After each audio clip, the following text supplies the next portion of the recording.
How to turn on or turn off mobile hotspot one-time password on Samsung Galaxy S26 Ultra. Let's start the video. First of all, go to App Library. Here, click on Settings App. Now in Setting, scroll down and you will see first option is Connections. Click on Connections. After click on Connections, click on Mobile Hotspot and Tethering and click on Mobile Hotspot. After click on Mobile Hotspot, scroll down and you will see one time password is here.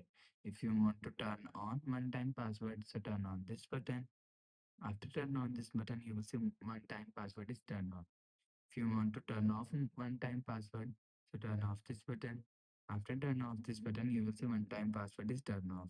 You will turn on or turn off one time password from here.